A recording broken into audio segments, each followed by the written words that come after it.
What is up, guys? My name is Greg. I am a digital artist, and I'm here today to talk to you about some of the funniest, most horrific Magic the Gathering art that I've ever come across. Let's get started. So the first card I'm going to talk about today comes from all the way back in Alpha. This card has seen 12 different prints with 4 different artist renditions of it. This card is Goblin King. Now, if you're a piece of trash like me and you run a Krenko Mob Boss EDH deck, this is likely going to be a card that you want to put into your collection. The version of Goblin King that I want to talk about today is actually the one from the 6th edition. This guy is sitting all the way back in his throne looking like King K. Rool, giving me DK 64 vibes. He's got what appear to be his goblin lackeys sitting around him. He's got a sweet throne, a crown as big as his belly, and the skulls of his enemies. Not only terrifying, but come on, this guy's pretty hilarious. So if you're familiar with EDH, this is an eternal format. Now, this is sort of the world that I come from in my Magic playing, and so we see cards all the way back to the original printings of cards in Alpha. So this card that I'm going to talk about next has seen 28 different printings, and there are 14 different artist renditions for this card. This card is none other than Counterspell. Now, Counterspell is a staple. Not only is it an amazing card that counters any spell that you want, but it only costs 2 blue mana. Whereas a lot of these other sort of counterspells that we come across in MTG, at least in the EDH format, are usually like 3 drops, 4 drops. I mean, there's the occasional one, but let's get real. This card is played in almost every blue deck, at least anybody that's a piece of garbage like me, that likes to run counterspells, upset your friends, upset your colleagues, make the babies cry.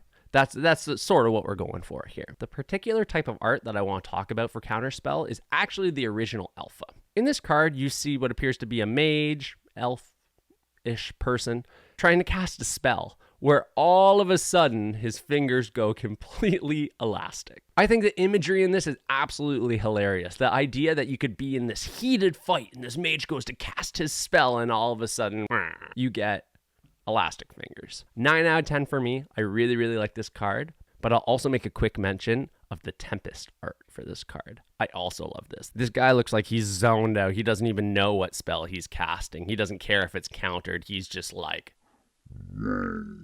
Another part is the flavor text. It was probably a lousy spell in the first place. Just write it off. Who cares if you lost your sense of sight? It was probably a bad spell anyways. Moving on. Now this next card goes all the way back to Alpha as well. It has seen 7 different printings with 2 different artist renditions. This card is Karma. Now, I find this to be absolutely hilarious. I mean, it's kind of cruel if you think about it. We see this gentleman, he's sort of being suffocated and killed by these branches. But if you actually read what the card is doing and then analyze the art from there, it's kind of morbid, kind of funny. So for each swamp in play, Karma does 1 damage to the swamp owner during the swamp owner's upkeep, right? So for each swamp that is in play, you are having damage dealt to you as a swamp owner. So here's this farmer just like tending to his field, and all of a sudden Nessie comes out, this swamp creature comes wrapping around its viney appendages, trying to kill this farmer or pay him back for not tending to his swamp. Perhaps it's a nice cranberry marsh. Just a guess. Let's move on. So this next card is the card of the day for me. Card of the day. This card is Dread Spectre. Now, this has only ever been printed once in Mirage. But if you take a look at this card, look at those eyes. Tell me that that's not going to haunt you in your dreams. You must give your soul over to the Dread Spectre. This particular art gives me SpongeBob vibes. That episode where he's like trying to sell chocolate door to door, and they go and there's this like shell of a woman that is just like sitting in a wheelchair, and she's just like a spine and a head, and she's like, "What are they selling? Chocolates? What? Chocolate? I can't hear you." That's sort of what I see as being the final step to Dread Spectre, where this is when she still has a body and eyes, and she's grasping onto the arms of her victims. This really gives me like Thomas M. Baxa vibes, so the artist of the original Relentless Rats. Very much so, like, looks like oil or some sort of oil on canvas.